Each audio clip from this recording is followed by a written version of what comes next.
Don't forget to subscribe, share, and like. Subscribe, share, and like, and share too. To share with you. And I don't want to share it, but I felt compelled to share it. Do I want to share it? Hey, Mama. Yes, this is my story. This is my song. All right. So, the story. So when I was 14, my parents divorced, and you can only imagine like waking up every day and seeing a parent there, and then now you no longer see that parent, right? And I started looking for my father in the arms of men, different men. And so my teenage years, I was promiscuous. And I was also insecure. I had a big nose. Guys, I did my nose and it's still big. My friend said, why did you pay all that money to have a rhinoplasty and you still have a big nose? You should get your money back. Next time I'll probably show you a picture of how I was still cute then too. Now looking back, I shouldn't have done it. Anyways, so 14 that happened, and 15 is I was sexually assaulted. If you listen to my prior videos, you would have heard these things. And it's okay if you didn't hear these things, right? So basically, my childhood years from the ages of 14 to 18 is a blur. Well, 14 to 17 is just blank. I don't remember much. And then 18 to 19, 18 to 20. And I realized it was a blur and I don't remember much. I was talking to my sister-in-law. Well, more so she was talking to me because I believe that I was on a fast from talking that day. I gave myself a challenge to not talk so much and to keep quiet and listen. I don't know how successful I was with that challenge, but my sister-in-law was just telling me I met some friends of yours from college or a friend and we did this and this. And I was like, I don't remember that. I don't remember introducing to my friends. I don't remember. And my sister-in-law and our relationship was strained because of me. I didn't like her because I didn't like myself. And there was just something in her that I just didn't like. But she's actually a lovely person. My brother married a very lovely lady, a very great mother and great wife. So basically, and she runs shit. But basically, what I'm trying to tell you. So I'm trying to tell you that things happen in life to me that I didn't really process right, and I don't understand. And it didn't take years later that I understand what I'm going through, and things have come back to me. Before going away to college, I got into a relationship with someone, and I realized he asked me, who's my best friend in high school, but as soon as he knew I was going away, he was like, hey, I really like you, and we should really work this out. Looking back now, I know the manipulative tactics and what it was. And then probably a year later, we were engaged. He asked me to marry him. But then, and at 18, I was pregnant. It was his baby. And I told him, I'm pregnant. And he was like, how do I know it's mine? And, you were away at school and I don't know if it's mine. And he also said, I don't want the baby and I have my whole life ahead of me. And what are you going to do? So I ended up having an abortion. Months later, he came back and was like, oh, I really wanted a baby. Why did you have an abortion? I really wanted a baby. How could you do that? And at that time, he joined the military. And he was like, I'm going to kill myself. I had to move. So basically, he said, if you leave me, I'm going to kill myself. And I don't want to live and all this stuff.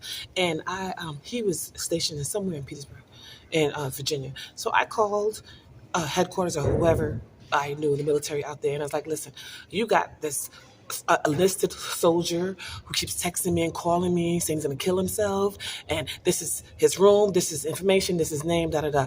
Please take care of it because I don't want him to harm himself.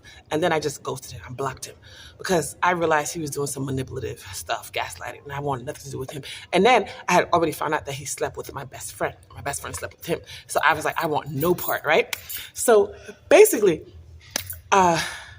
I shut that down, especially I was like, that's some shady stuff he did after I had an abortion because he was going to be there and help me and I didn't want to raise the child by myself. And I was like, that was very shady. I want nothing to do with this man. Very psycho, right? And went to college, was still at college the next semester after all this hoopla happened. And I just fell into just this depression. Now I know. And I just want to sleep. I didn't want to deal with anyone. I didn't want to talk to anyone. I didn't even want to go to school. I didn't study. I just passed. I don't know how I passed my classes. Barely, because I got this meeting with the teacher, said you need to pass this class with a 75 or pass this test or we're going to kick you out the OT program. I was like, Lord, I've worked so hard to get in this program, and I just give me the strength. And I passed the test, and I got a 78 or something on it. And I was just like, okay, I get to stay in this program. But at that time, I didn't even want to be in school anymore. This is my sophomore year in college now. Anyway, I was in a dorm. I end up hanging out with this guy. I went to his room. Stupid me, I know, looking back now. And I was like, I just want to hang out. And that's it. And he wanted to have sex, and I didn't want to have sex. And I said, no, I'm not ready for this. I don't want to do this. I just want to talk and hang out. And that's it. And at that age, I didn't think going to his room, this will happen, this. We were just cool. And we had great conversation about every and anything. And that was it. So when I left, I thought everything was cool. Because even though I went to his room, I didn't process whatever was going to go down, right? Or he would try anything. So later on, I just saw a group of guys looking at me, pointing at me. I was, I think, in Bible study or something, some Bible talk, and I just saw a group of guys looking, talking, pointing, and I didn't think anything of it. So basically, come to find out, I found out that he spread a rumor that I was sleeping. I had sex with him and all his friends, which wasn't the case. And this came up because I was telling my girlfriend, she invited me to homecoming, another friend, and I was like, I don't want to go to homecoming because this guy spread this rumor about me, and they all think, I'm a hoe, and I didn't sleep with anyone in college, and this is not, this wasn't cool.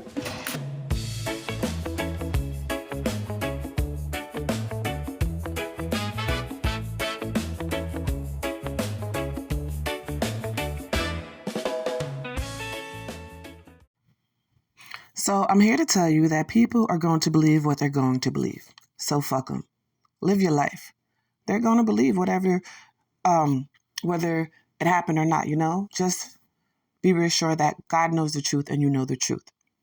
So I recall telling this friend about the situation. I think I told two friends about it. One at that time in college, another one later on in life, because she also invited me to homecoming.